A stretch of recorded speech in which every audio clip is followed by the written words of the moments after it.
Has President Biden ever been to the southern border? In his life? Yes. I will have to look back in my history books and check the times he's been to the southern border. We have been I'm looking happy all to. morning, and we cannot find any record of him visiting the border as president, vice president, senator, or even as a concerned citizen. Why would that be?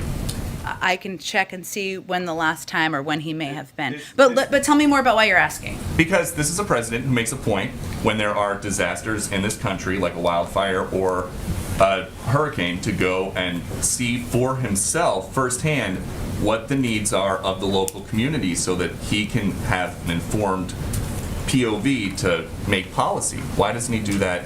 Why doesn't he go down to Del Rio, Texas and see what's going on? Well, first of all, Peter, I think the situation at the border is the result of a broken system. And the president certainly relies on his experience. So whether it was the work he did to address root causes as vice president, his efforts when he was in the Senate to support comprehensive immigration reform, steps that at a time were being done and worked toward in a bipartisan way, something that certainly we think should be the case today. He uses all of his experiences to inform how he governs, how he approaches challenges, and certainly he looks again at the last 4 years and the separation of children who were ripped from the arms of their parents as a way he does not want to proceed. So all of his experiences and his time in office, whether vice president or Senate, inform his approach to issues. Just following up on this very basic but very important question, you're telling us that the DHS chief has the most recent numbers about how many of these Haitians under the bridge have been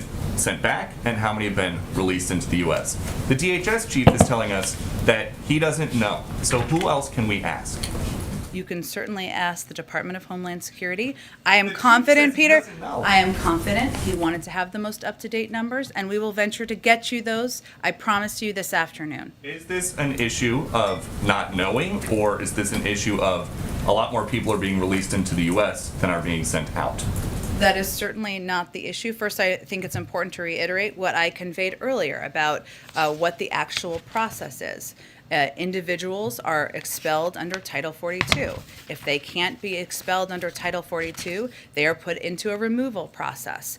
If they are put into a removal process, they're either transported to an ICE facility or released with a legal document. That legal document includes fingerprints, photos, phone numbers, an address in the United States, and a background check. That's the process that transpires. That's a part of our immigration process, regardless of where you're coming from. And just because you keep using Title 42 to defend this administration's immigration policies, that is a Trump-era regulation.